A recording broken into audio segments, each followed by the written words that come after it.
ada ya ada tantangan kan kembali dari saya sih ya. Ngajar itu hidup gue deh. Iya.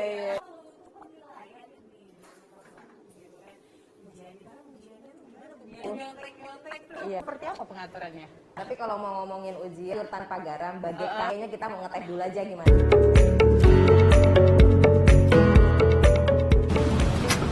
Nih tehnya udah matang. Wah. Oke. Ngobrol di sini tuh pikirannya jadi lebih terbuka. Enak ya Bu, sejuk gitu. Bisa melihat alam, kebesaran Allah Subhanahu Wa Taala luar biasa, luasnya langit. Sering nongkrong, maksudnya sering me time di sini juga nggak sih Bu? Ya kalau waktunya ada, waktu juga sama keluarga juga ngobrol di luar, di halaman gitu ya. Karena me time itu nggak harus mahal, betul, tapi yang penting bisa buat nyaman. Ya, nyaman, rileks, kualitasnya. Nah, gitu. bukan soal kuantitas ya Bu, kualitas. Makasih loh Bu, ini buat tehnya. Tahu ya teh produk aku. Aku minum ya, kita minum dulu Bu. Udah nggak panas ya. Ini pakai gula nggak sih?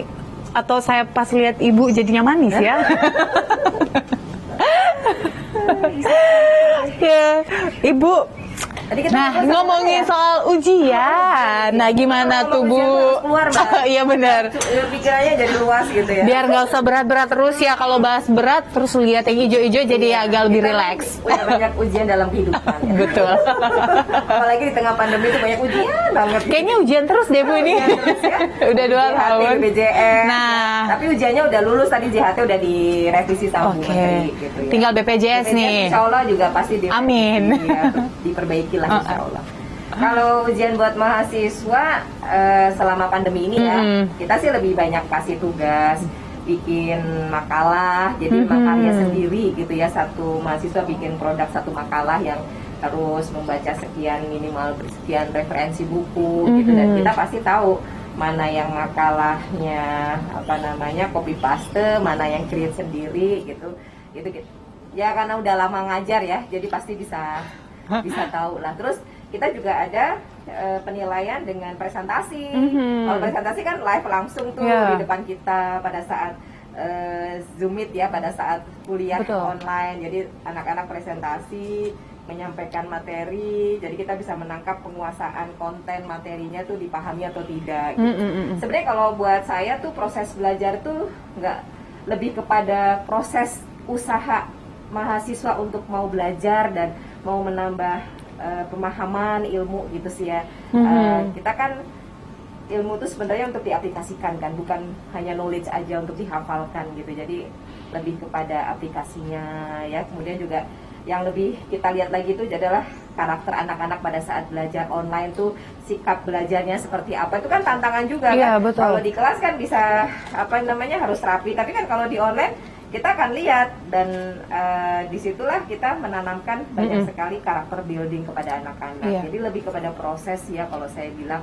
Jadi ujian itu kan salah satu alat ukur saja. Gak adil juga kita menilai mahasiswa hanya pada saat sekali ujian. Kalau pas lagi ujian, Mbak Gasmi pernah nggak kita ngalamin ujian pas lagi sakit gitu ya? Kan waktunya hanya saat itu saja gitu kan?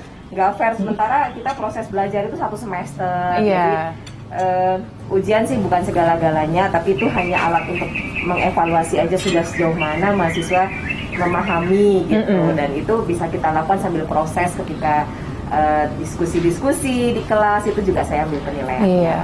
Sebenarnya semua dalam kondisi saat ini, apalagi pandemi, semuanya penyesuaian, proses belajar akhirnya terbiasa sepertinya ya Bu. Kalau saya melihat beberapa tahun terakhir ini yang saya alami pun. Sekarang itu jadi pada melek media semua, dan menjadi belajar online itu sesuatu yang udah biasa aja gitu. Nah, tapi ngomong-ngomong soal biasa nih Bu, kan kalau pembelajaran, kalau tadi Ibu katakan bisa memberikan ujian membuat makalah, dan mungkin bagi mereka yang tidak perlu praktek banyak.